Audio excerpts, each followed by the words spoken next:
siya na magaling eh. Sinasara yung transport. Hindi siya sa iyo. Alex. Ha? Alex.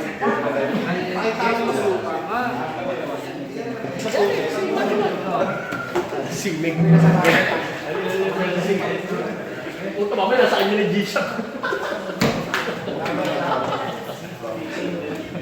Bilawin mo yung bilawin. Ha? Bilawin mo. Nasa kanya din. Nagilag din ito. Eh, di mo gusto natin yun. Puta mamaya nasa kanya ni G-Shock.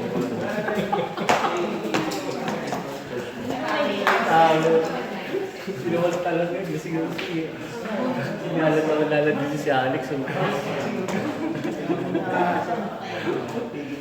Yan. Nagigilip ako eh. Ay, G-Shock eh.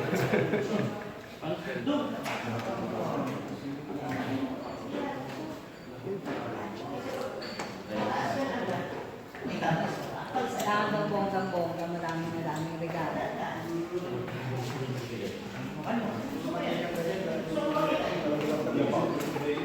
Isang beses hindi mo yan.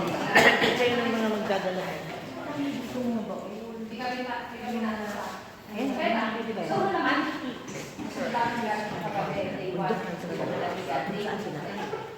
Sabay lang. Ako, action. Sabay lang. Hindi, inahin ni tatay. Action. Ready? Settle down, guys. Wala na sineso. Ready? Quiet. Quiet please. Hiding. Cameron. Okay. I want to see a better acting from all our actors, guys. Okay. So please, Cameron. give me that. Please give me that. Ready. And 3, 2, 1, and action. Isabela, ikaw na naman.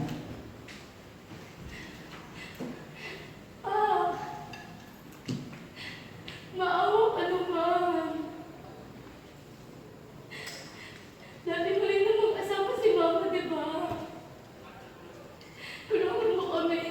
Kailangan ko ng pera. Maawa ka pa. Kailangan ko ng pera para mapagamot siya. Gagawin ko ang lahat kung gusto mo. Bigyan mo lang ako ng pampagamot kay Mama. Maawa ka pa. Okay, hold lang ha. Oh, very good yan, Derek. Pero parang naaawa ka ngayon. Ngayon, si Tita Raquel, diyan ka ngayon mag-shift na naman ng no choice na. Sabi niya, Bisaya, under Bisaya ka. Biging galit ka na naman. Then that's the time na tatanggalin mo yung ano. Umalis ka na. Okay? on action. Batulan nyo tayong Elizabeth. The support. Roll it. 3, And 2, 1, and very good na, Isabella. abante unti yung ulo mo, Isabela. Sige, yan. Sige, wag dumikit. Mas yun yung awa. Okay, wag dumikit, onte. Layo pa. Yan, ganyan na wag na forward. Dahil Elizabeth, 3, 2. Oh, yung buhok, the hair. Pag nagsalita si Elizabeth, ng lamig mo, tapos tumingin ka sa Namnamin kanya. mo. Bago, bitawin time. Kaya ano Okay. natin? Ready? Ready? And 3, 2, 1, and action. Elizabeth. Malaking event ito para sa pamilya natin. Walang pwedeng masigaw ito. Kaya palayasin nyo na yan. Got it. Time. Tanggal yung pagkakawa. Mas ka. Wag. Wag! Hindi ako aalis dito hanggang hindi niyo ako binibigyan ng pera! Umalis ka na. Dapat lang namatay mama mo. Ayaw mo umalis. Sige, tuturuan kita ngayon ng lisyon. Dito! Kapag ng mukha mo!